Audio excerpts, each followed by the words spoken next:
118. Principios de vacunación y uso de vacunas. Pocos acontecimientos médicos del siglo pasado tuvieron la trascendencia de la vacunación en aspectos como longevidad, ahorro económico y calidad de vida. Hoy en día, es posible evitar 17 enfermedades gracias a la aplicación sistemática de vacunas en niños y adultos en Estados Unidos, cuadro 118-1, y muchas de las enfermedades infantiles prevenibles con vacunación están ahora en su nivel histórico más bajo, cuadro 118-2. El personal de salud es el encargado de aplicar la mayor parte de las vacunas en dicho país durante su práctica cotidiana y, por esa razón, forman parte integral del sistema de salud pública de la nación. Repercusión de las vacunas. Efectos directos e indirectos. La vacunación contra enfermedades infecciosas específicas protege a las personas y, como consecuencia, impide que se manifiesten de modo sintomático. Algunas vacunas pueden reducir la gravedad del cuadro clínico, por ejemplo, contra rotavirus y gastroenteritis grave, o disminuir las complicaciones, contra el herpes zóster y la neuralgia posherpética. Otras también reducen la frecuencia de transmisión de microorganismos infecciosos de personas inmunizadas a otras, disminuyendo los efectos de la propagación de la infección. Esta repercusión indirecta se conoce como inmunidad colectiva. El nivel necesario de inmunización en una población para obtener protección indirecta de personas no inmunizadas varía con cada una de las vacunas y enfermedades. Desde que se dispone de las vacunas para niños en Estados Unidos, la frecuencia de las enfermedades infecciosas ha disminuido de manera importante, tanto en ese grupo como en los adultos, cuadro 118-2. Por ejemplo, la vacunación de niños menores de 5 años de edad contra los 7 tipos de Streptococcus pneumoniae 1 permitió una reducción global mayor de 90% de la enfermedad invasiva causada por estos. Entre los niños nacidos entre 1994 y 2013,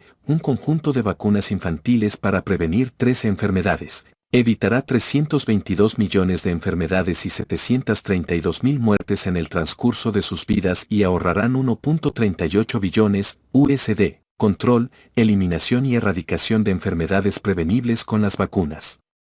Los programas de vacunación tienen como objetivo controlar, eliminar o erradicar una enfermedad.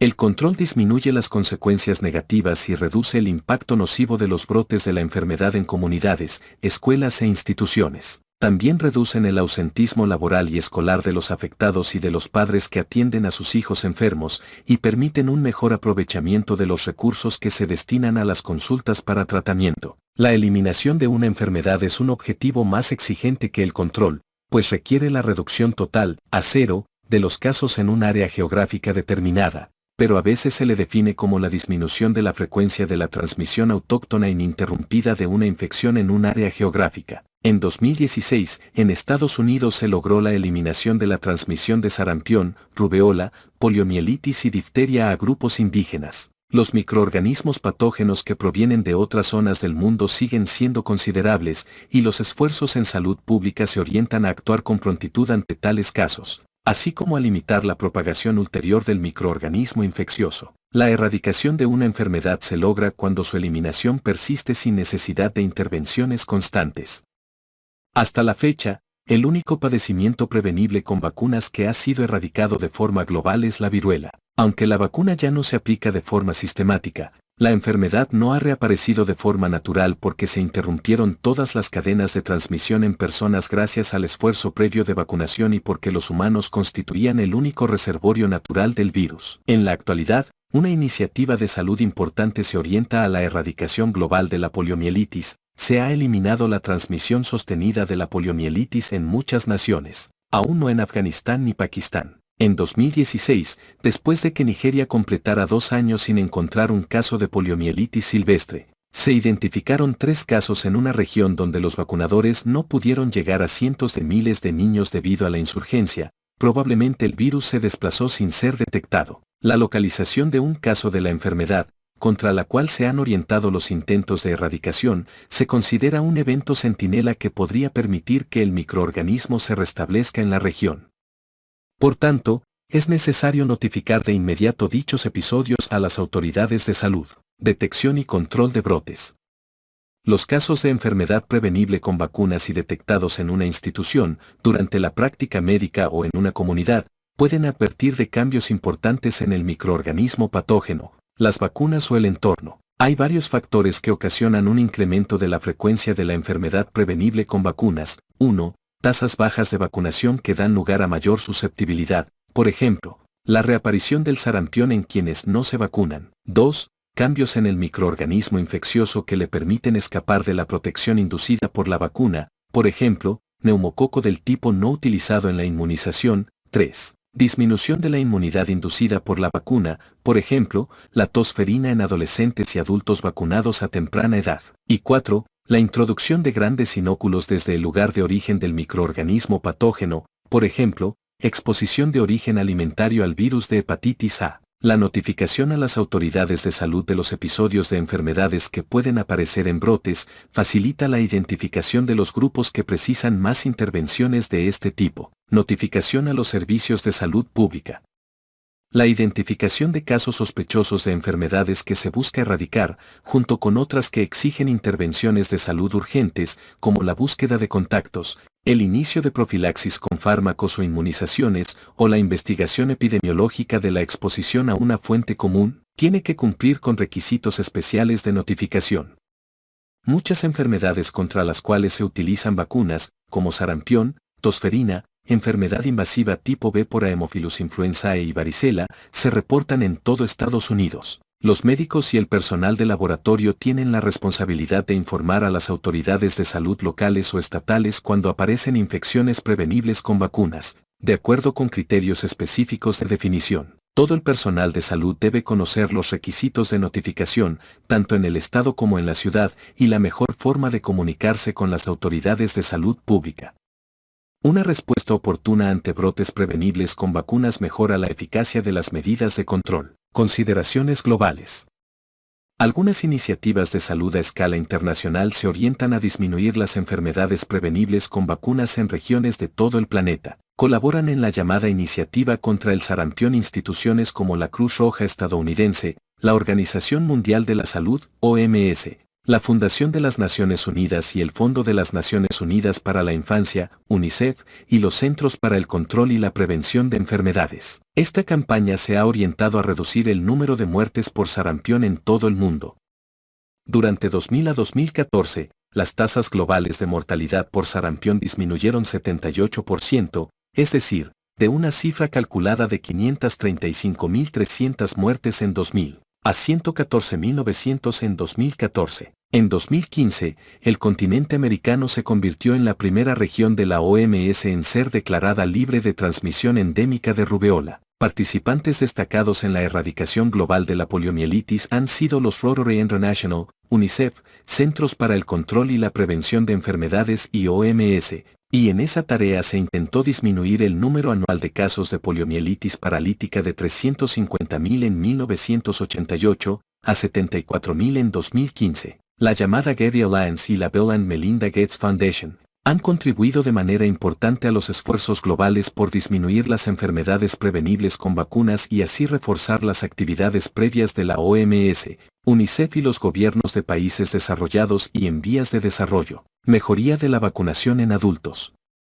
Si bien la inmunización se ha convertido en una parte central de las consultas pediátricas, en el caso de los adultos no está tan bien integrada. Este capítulo se centra en los principios de vacunación y uso de vacunas en adultos. Cada vez hay más pruebas de que se puede ampliar la protección si los esfuerzos se dirigen a factores del consumidor, proveedor, instituciones y los sistemas. Las publicaciones sugieren que la aplicación de múltiples estrategias es más eficaz para mejorar las tasas de protección que el uso de una sola, cualquiera que sea. Recomendaciones para vacunación de adultos. La fuente principal de recomendaciones para el uso de vacunas aprobadas en Estados Unidos por la Administración de Alimentos y Medicamentos para Niños y Adultos es el llamado Comité Asesor sobre Prácticas de Inmunización. Se trata de un comité consultor a nivel federal que consta de 15 miembros con derecho a voto, expertos en campos propios de la inmunización, designados por el secretario del Departamento de Salud y Servicios Humanos estadounidense, 8 miembros ex oficio que representan organizaciones federales, y 30 representantes sin derecho a voto de diversas organizaciones de enlace, incluyendo algunas de las principales sociedades médicas y organizaciones del cuidado de la salud. Se pueden conocer las recomendaciones del Comité Asesor sobre Prácticas de Inmunización en www.cdc.gov/vaccines/HCP/ACIP-ASIP. Estas recomendaciones han sido armonizadas al máximo grado posible con las de otras organizaciones, como el Colegio Americano de Obstetras y Ginecólogos, la Academia Estadounidense de Médicos de Familia y el Colegio Americano de Médicos. Calendario de vacunación para adultos. Los calendarios de vacunación para adultos en Estados Unidos se actualizan cada año y se pueden consultar en www.cdc.gov/vaccines/HCP/adult.html. En febrero, se publican los calendarios en Academia Estadounidense de Médicos de Familia, Anales de Medicina Interna e Informe Semanal de Morbilidad y Mortalidad. www.cdc.gov/mmwr. Los calendarios de vacunación para adultos correspondientes a 2016 se resumen en la figura 118A1. En las notas a pie de página de dichos calendarios se aportan datos adicionales y especificaciones. En el intervalo que media entre una y otra publicación anual se difunden adiciones y cambios mediante notas a los lectores en el informe semanal de morbilidad y mortalidad. Normas para la práctica de vacunaciones. Vacunar a los adultos comprende elementos de diversa índole, como decidir quiénes deberán vacunarse, valorar las contraindicaciones y precauciones de la inmunización, brindar información oficial sobre la vacuna, asegurar el almacenamiento y manejo correctos, aplicarlas y conservar los registros de vacunación. El informe de los eventos adversos que siguen a la vacunación es un componente esencial del sistema de monitoreo de la seguridad de la vacuna. En 2014 se revisaron los parámetros para la inmunización de adultos con objeto de centrarse en la inmunización de adultos en cada oportunidad. Selección de las personas que se vacunarán. Deben hacerse todos los esfuerzos para asegurar que los adultos reciban las vacunas indicadas con la mayor celeridad posible. Cuando un adulto acude a los servicios de salud, su historial de vacunación debe ser evaluado y registrado, y esta información se utilizará para saber cuáles vacunas necesita, de acuerdo con la versión más actualizada del calendario de vacunación para adultos. Los recursos que sirven de apoyo a las decisiones, incorporados en el expediente electrónico, pueden suministrar datos clave. Los reglamentos vigentes, que suelen utilizarse en las vacunas indicadas de manera sistemática, por ejemplo, contra la gripe, influenza y neumococos, permiten que la enfermera o cualquier otro personal titulado y autorizado aplique las vacunas sin la orden específica de un médico. Así se disminuyen las barreras para la inmunización en adultos. Valoración de contraindicaciones y precauciones. Antes de vacunar a los adultos es preciso identificar si existen contraindicaciones y precauciones. La contraindicación es una situación que, en opinión de los expertos, agrava en grado sustancial el peligro de que surja una reacción adversa importante. Si se confirma la contraindicación, no se aplica la vacuna, por ejemplo, el antecedente de una reacción anafiláctica a una dosis de la vacuna o un componente de la misma, constituye una contraindicación para aplicar más dosis. La precaución es una situación que puede aumentar el riesgo de una reacción adversa o que disminuya la capacidad de la vacuna para inducir inmunidad. Por ejemplo, vacunar contra el sarampión a una persona que recientemente recibió transfusión de sangre y, como consecuencia, puede tener inmunidad pasiva y transitoria al virus del sarampión. En circunstancias normales, no se administra si la precaución está vigente, sin embargo, en algunas situaciones los beneficios son mayores que el riesgo de una reacción adversa, y el personal de salud puede decidir si aplica la vacuna a pesar de la precaución. En algunos casos, las contraindicaciones y precauciones son temporales, y solo retrasan o difieren la vacunación hasta fecha ulterior. En general, se considera que las enfermedades febriles o graves deben ser objeto de precauciones transitorias para la vacunación y diferirse la aplicación hasta después de resolverse la fase aguda. De ese modo, se evita que los efectos adversos se superpongan a los de la enfermedad subyacente y se atribuya de manera errónea alguna manifestación de la enfermedad a la vacuna.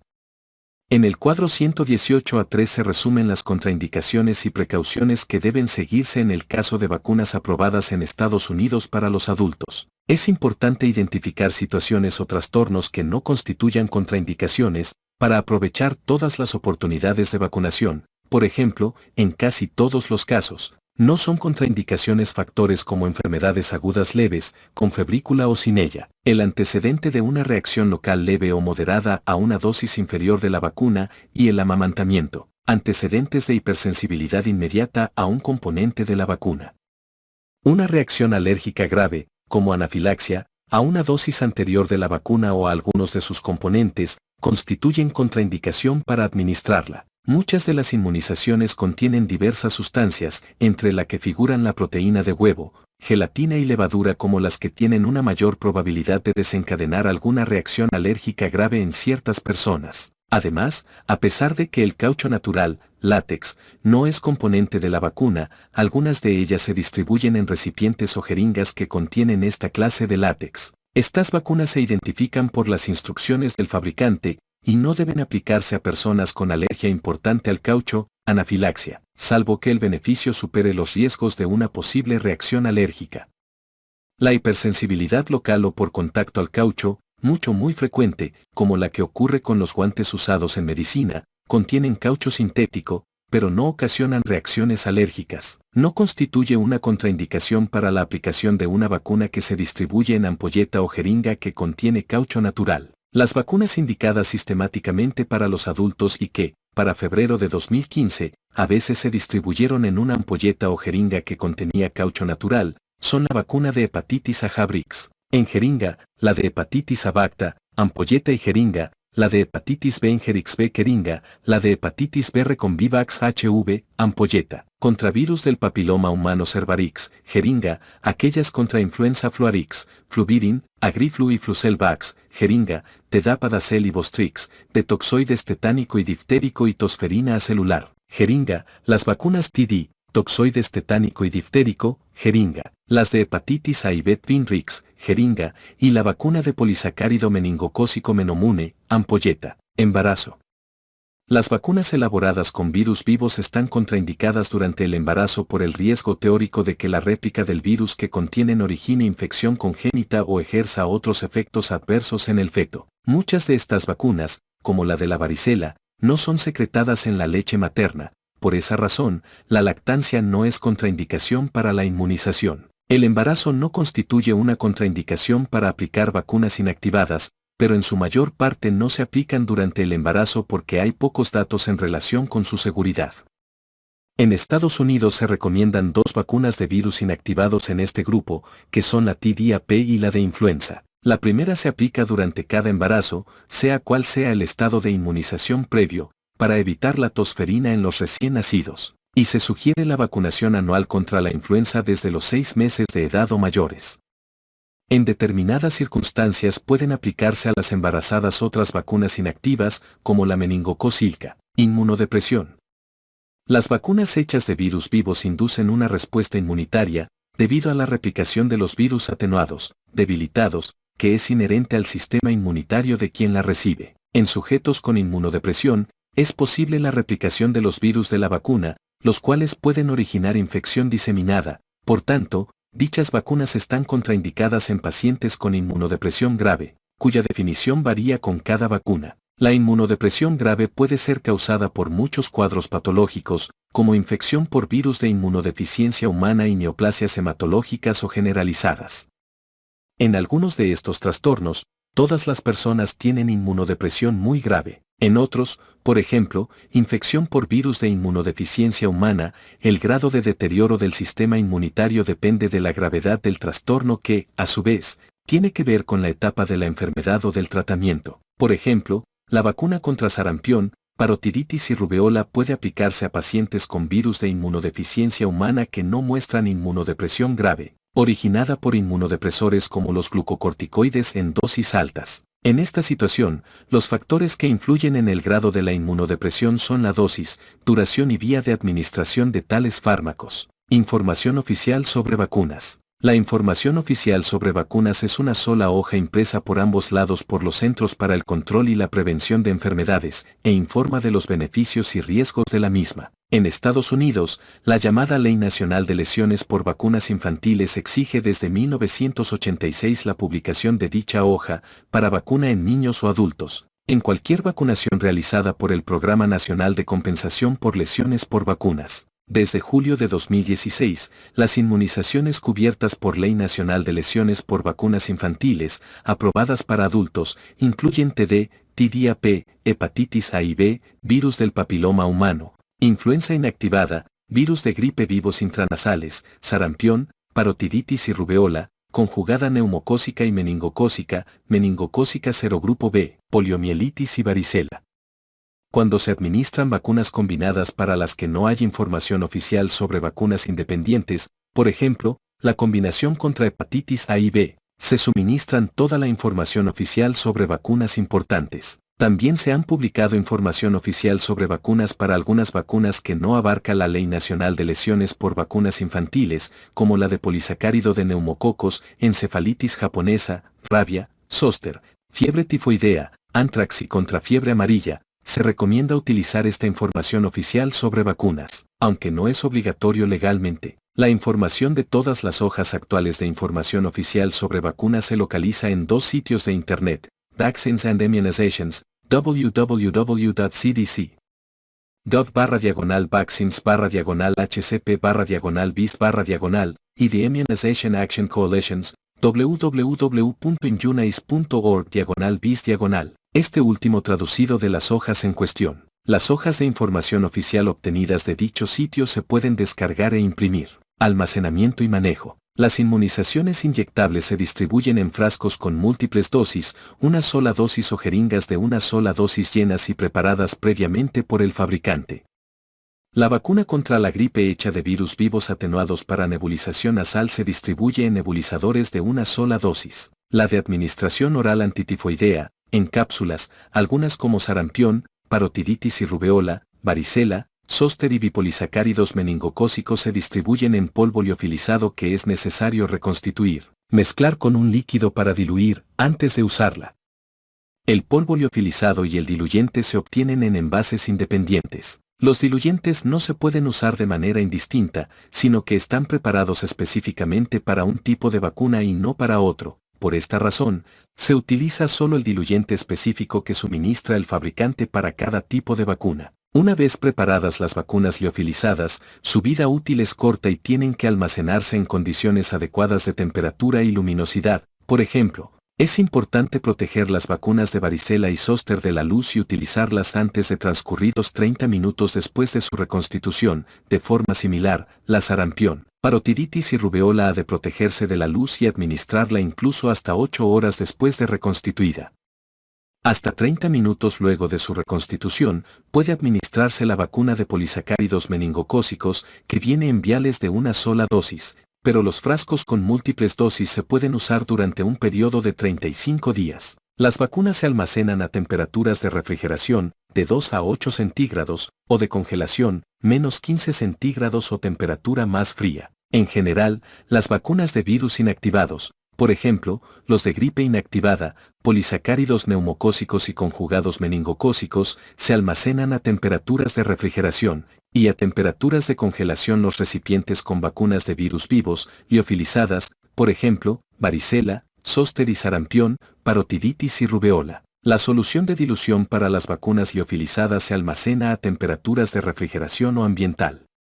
La vacuna de gripe hecha de virus vivos atenuados, preparación líquida con virus vivos que se aplica con nebulización nasal, se almacena a temperatura de refrigeración. Los errores en el almacenamiento y manejo de vacunas pueden originar pérdidas por millones de dólares, y la administración de vacunas almacenadas inapropiadamente puede desencadenar respuestas inmunitarias inadecuadas en los pacientes. Para mejorar las normas de almacenamiento y las prácticas de manejo en Estados Unidos, los Centros para el Control y la Prevención de Enfermedades han publicado orientación detallada, disponible en www.cdc.gov/vaccines/hcp/admin/toolkit/storage-handling-toolkit.pdf. Para el almacenamiento de vacunas, los Centros para el Control y la Prevención de Enfermedades recomiendan unidades separadas, es decir, un vial por dosis que se pueden refrigerar o congelar, pero no ambas maniobras, porque estas unidades conservan mejor las temperaturas indispensables que las unidades combinadas para refrigerador-congelador. Nunca deben utilizarse para almacenar vacunas las unidades estilo dormitorio que combinan las unidades de refrigerador-congelador.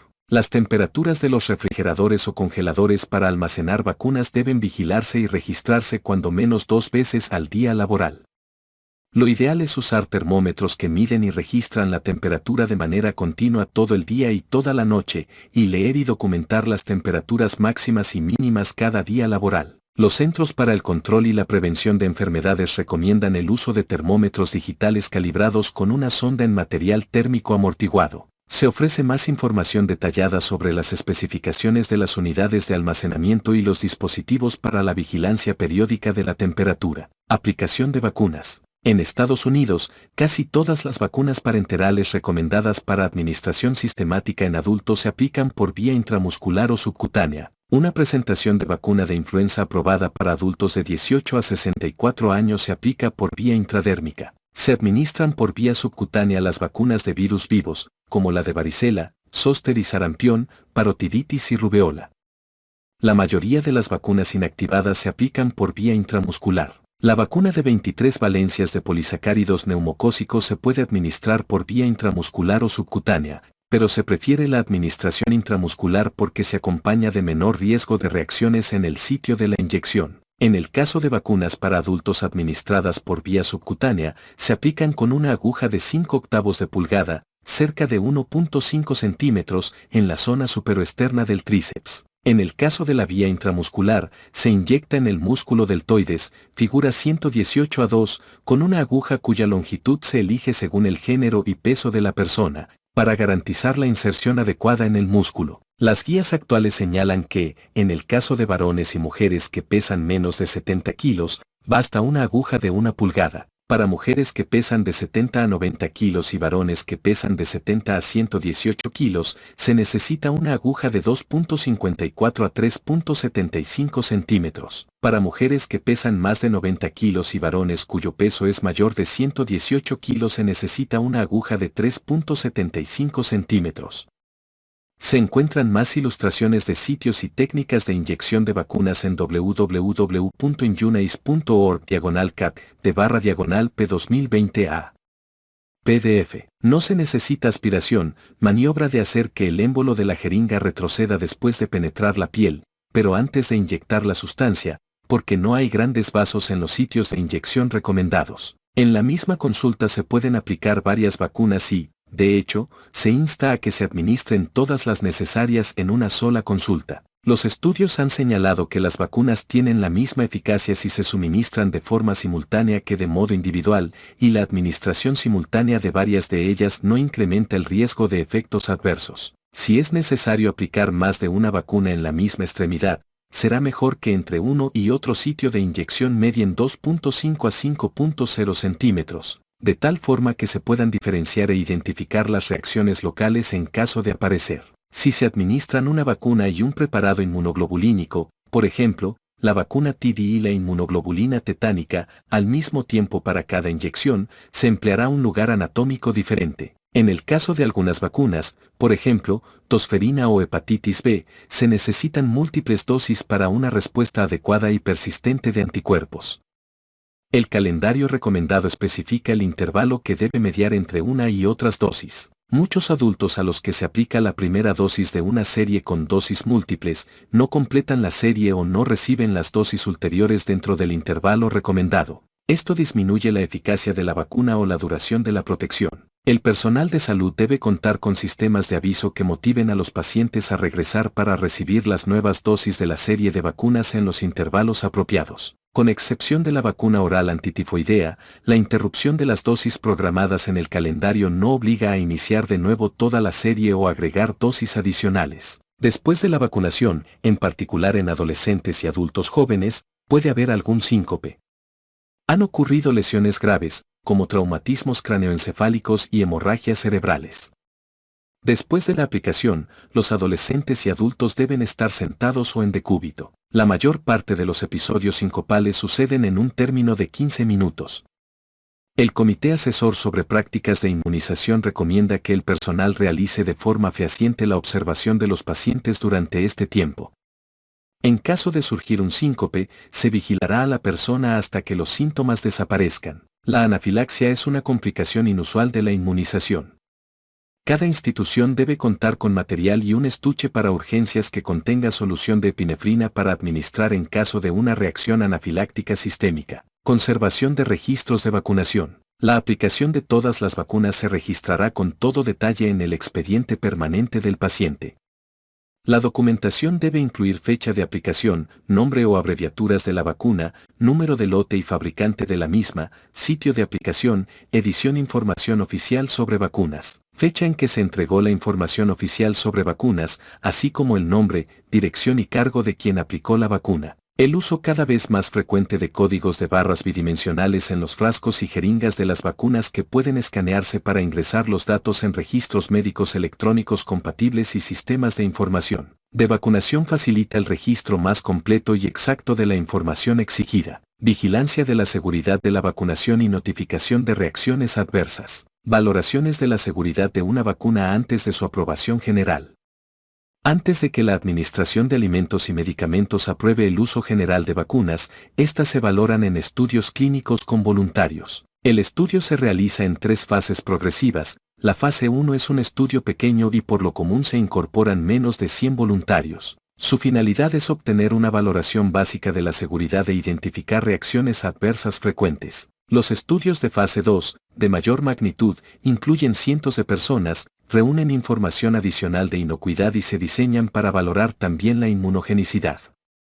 Los datos obtenidos de los estudios de fase 2 se utilizan para determinar la composición de la vacuna, el número de dosis necesarias y el perfil de episodios adversos frecuentes. Las vacunas que parecen adecuadas se analizan en estudios de fase 3, los cuales suelen abarcar a cientos o miles de voluntarios y se llevan a cabo para demostrar la eficacia de la vacuna y obtener información adicional o datos sobre seguridad del producto. Vigilancia de la seguridad de la vacuna después de su aprobación.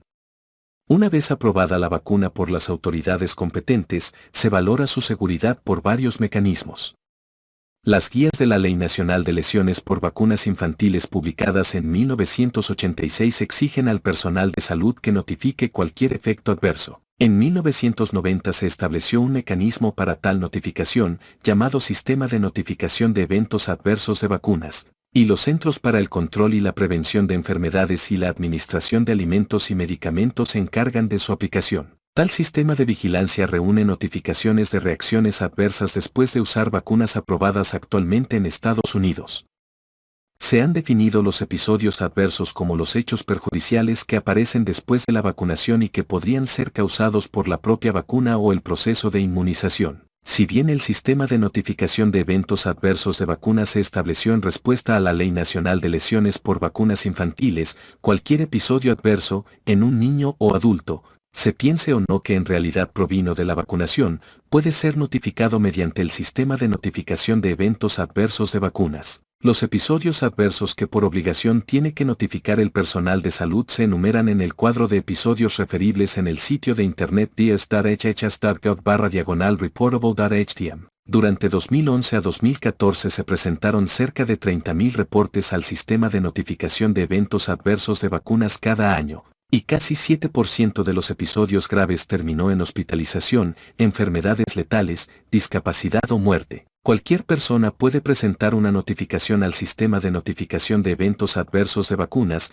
incluyendo el personal de salud, fabricantes de vacunas, quienes las han recibido, o sus progenitores o tutores. Las notificaciones pueden presentarse en línea, https://baers.hhs.gov/reportevent.html, o se puede llenar un formato escrito que se solicite por correo electrónico, info@dias.org, o vía telefónica, 800-822-7967. En el formato Sistema de Notificación de Eventos Adversos de Vacunas se solicita la información siguiente: tipo de vacuna recibida, fecha de la aplicación, fecha en que comenzó el episodio adverso, así como las enfermedades actuales y los fármacos administrados, antecedentes de episodios adversos después de la vacunación y características demográficas, como edad y género.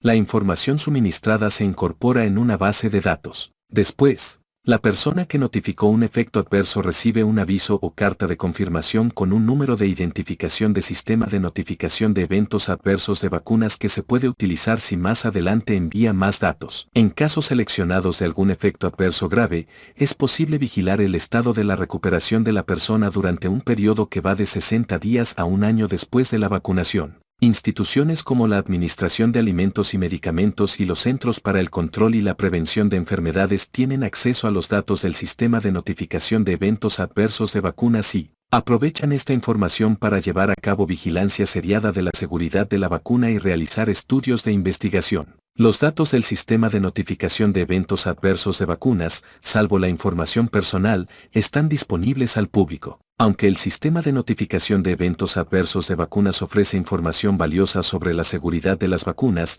este sistema de notificación pasiva tiene limitaciones importantes. La primera es que reúne solo información de efectos que ocurrieron después de la vacunación, no valora si una reacción concreta surge con mayor frecuencia de la prevista después de la aplicación. La segunda es que la notificación de efectos es incompleta y sesgada hacia efectos que se consideran más probables que surgen poco después de la administración. Para obtener información más sistematizada sobre efectos adversos en personas vacunadas o no vacunadas, en 1991 se emprendió el llamado Proyecto de Enlace de Datos sobre la Seguridad de las Vacunas, el cual, dirigido por los Centros para el Control y la Prevención de Enfermedades, recaba la información de 8 organizaciones estadounidenses de atención de la salud.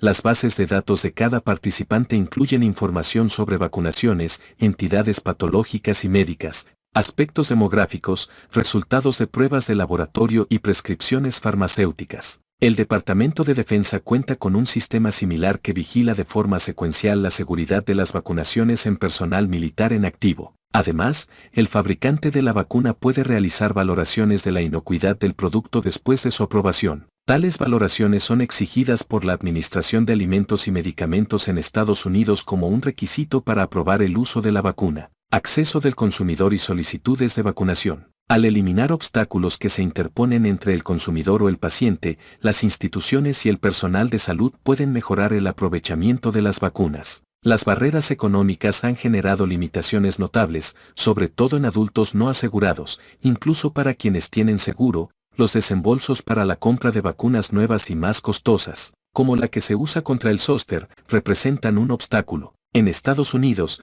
después de que Medicare incluyera la vacuna contra la gripe para todos sus beneficiarios en 1993, se duplicó la protección en personas de 65 años o más, cerca de 30% en 1989 a más de 60% en 1997. Otras estrategias que mejoran el acceso de los pacientes incluyen ampliar las horas laborales en las instituciones, por la noche y en los fines de semana, y establecer clínicas destinadas únicamente a cumplir con calendarios de vacunación para acortar los periodos de espera. El suministro de vacunas fuera del centro de atención médica, por ejemplo, clínicas en los sitios de trabajo, universidades y tiendas de ventas al por menor, puede ampliar el acceso de los adultos que no frecuentan las instituciones de salud. Cada vez más adultos se vacunan en estos sitios. Son comunes los esfuerzos por fomentar la salud mediante la ampliación de la vacunación. En el caso de algunas de las vacunas nuevas para adolescentes y adultos, se ha utilizado la propaganda directa hecha por compañías farmacéuticas. Los intentos para hacer que más consumidores exijan la vacunación no han mejorado las tasas de esta, salvo que se lleven a la práctica junto con otras estrategias orientadas a reforzar las prácticas del personal de salud o reducir las barreras para el consumidor. Las actitudes e ideas en relación con la vacunación pueden constituir impedimentos importantes. Muchos adultos consideran que las vacunas son importantes para los niños, pero no saben que algunas van dirigidas a prevenir enfermedades en los adultos. En personas con ciertos factores de riesgo médico se recomiendan algunas vacunas, pero muy pocos se identifican a sí mismos como pacientes de alto riesgo. La investigación indica que los adultos desean recibir vacunas que protejan su salud para cuidar a sus seres queridos. Los adultos con trastornos crónicos saben que necesitan proteger su propia salud. Algunas inmunizaciones se indican solo para quienes tienen un riesgo relativamente bajo de complicaciones graves para reducir el riesgo de transmisión a contactos con un riesgo mayor. Por ejemplo, para la protección de recién nacidos, se indica a las embarazadas y a quienes atenderán al pequeño, las vacunas contra influenza y tosferina. Estrategias para personal e instituciones de atención de la salud. Recomendaciones para el personal de salud. El personal de salud ha tenido gran influencia en los pacientes en el área de la vacunación. La recomendación de un médico o una enfermera tiene mayor peso que la de sociedades profesionales o el respaldo de celebridades. El personal de salud debe estar bien informado sobre riesgos y beneficios de la vacuna para poder resolver las dudas y preocupaciones frecuentes de los pacientes. Los Centros para el Control y la Prevención de Enfermedades, el Colegio Americano de Médicos y la Academia Estadounidense de Médicos de Familia, Revisan y actualizan el calendario de vacunación para adultos cada año y elaboran el material educativo para facilitar la comunicación entre el personal y el paciente. www.cdc.gov/vaccines/hcp.htm. Sistemas de apoyo. Los consultorios médicos pueden incorporar métodos para asegurar que el personal de salud siempre ofrezca vacunas específicas con indicaciones para el uso de vacunas particulares. En algunos registros electrónicos se han incorporado medios de apoyo de decisiones que alertan al personal cuando está indicada alguna vacuna en particular. Ya se han comentado los recordatorios manuales o automatizados, así como los reglamentos al respecto, véase selección de las personas que se vacunarán antes, y siempre han mejorado la protección ofrecida en consultorios y hospitales. Muchos médicos calculan que han administrado más vacunas de lo que dicen las mediciones objetivas de la cobertura de sus pacientes. En la práctica pediátrica, se ha demostrado que la valoración cuantitativa y la retroalimentación mejoran de manera notable el rendimiento de las vacunas. Algunos planes de atención a la salud han planteado incentivos para el personal que ha logrado altas tasas de protección con vacunas. El personal de especialidades, como los gineco-obstetras, tal vez sea el único que atiende a pacientes de alto riesgo con indicaciones de administrar vacunas especiales, por ejemplo, contra el virus del papiloma humano, la gripe y la vacuna de polisacáridos neumocócicos. Requisitos para inmunización. Se exige la inmunización contra algunas enfermedades transmisibles concretas en muchas universidades e instituciones de enseñanza superior, así como para realizar el servicio en instalaciones militares o en algunos entornos laborales, por ejemplo, guarderías infantiles, laboratorios, veterinarias e instalaciones de atención de la salud. También se recomiendan las vacunaciones, y algunas son indispensables, para viajar a algunos países. Capítulo 119. Vacunación del personal de atención a la salud. Un aspecto particular de interés en las instalaciones médicas es la vacunación de su personal, incluyendo individuos con responsabilidades directas o indirectas en el cuidado de los pacientes. La Comisión Conjunta, que acredita a las organizaciones de atención de la salud, el Comité Asesor de Prácticas de Control de Infecciones en la Atención Médica de los Centros para el Control y la Prevención de Enfermedades y el Comité Asesor sobre Prácticas de Inmunización, han recomendado vacunar contra la gripe a todo el personal de salud, y quien no acepte debe presentar un documento de declinación.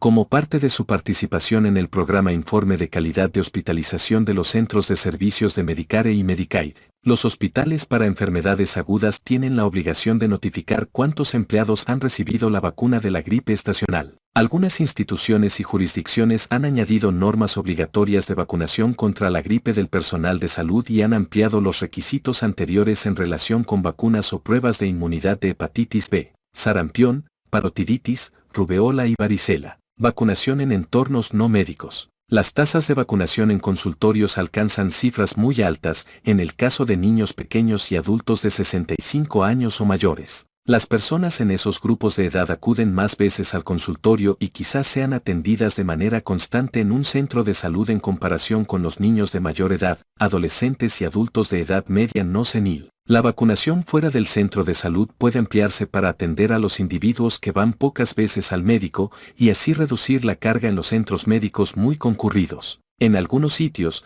las restricciones económicas que impiden cumplir con las exigencias de inventarios o almacenamiento han hecho que el personal médico conserve pocas vacunas o ninguna. Fuera de los consultorios particulares o los hospitales, las vacunas también se pueden administrar en departamentos de cuidados de salud, lugares de trabajo, tiendas de venta al por menor, incluyendo farmacias o supermercados, así como escuelas o universidades. Cuando se administran vacunas en entornos no médicos, es importante cumplir con las normas de la práctica de vacunaciones. Se indica a los pacientes cómo notificar efectos adversos, por ejemplo, se les proporciona una hoja de información oficial sobre vacunas, y los procedimientos deben asegurar que se envía la documentación de la aplicación a las autoridades de atención primaria y al registro de instituciones de salud que se ocupan de la vacunación en el ámbito estatal o municipal.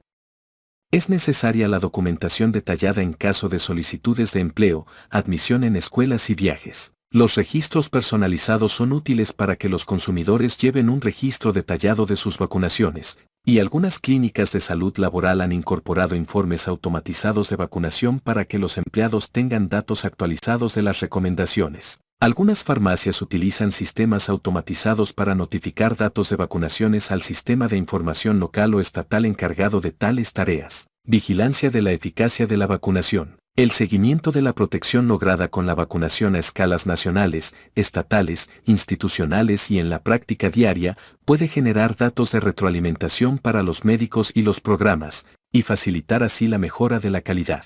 El conjunto de datos e información sobre la efectividad del cuidado de la salud mide todo lo relacionado con la vacunación de adultos para facilitar el cotejo con planes de atención de la salud. La Encuesta Nacional de Inmunización y la Encuesta Nacional de Entrevistas de Salud de los Centros para el Control y la Prevención de Enfermedades aportan datos elegidos sobre la protección lograda en adultos y sigue la trayectoria de los avances orientados a lograr las metas de personas saludables para 2020. En cuanto a protección de personas de 65 años o mayores y adultos de menor edad con entidades patológicas que incrementan los riesgos de salud.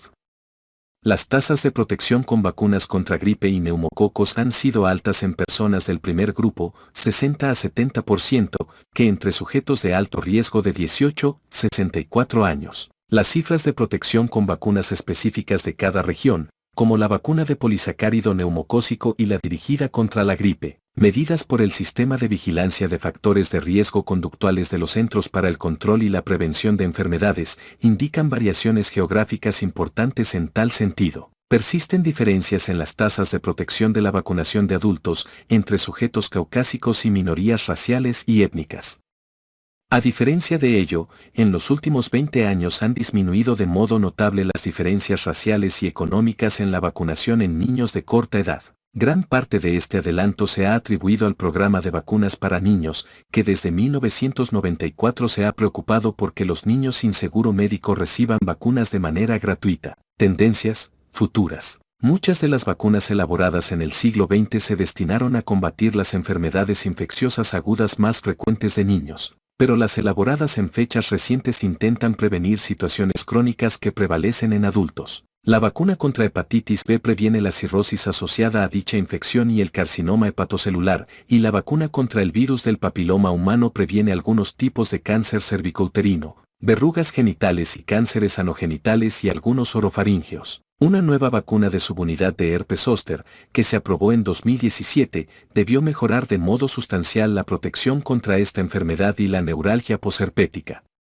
Los nuevos objetivos en el desarrollo e investigación de vacunas ampliarán la definición de enfermedades prevenibles. Están en marcha investigaciones para obtener inmunizaciones que impidan la diabetes mellitus insulinodependiente, la adicción a la nicotina y la enfermedad de Alzheimer. Las estrategias en expansión para obtener vacunas incluyen estrategias moleculares como el ácido desoxirribonucleico, vectores y péptidos. En la aplicación de las vacunas se han utilizado nuevas tecnologías, como la vía transdérmica y procedimientos que no necesitan agujas.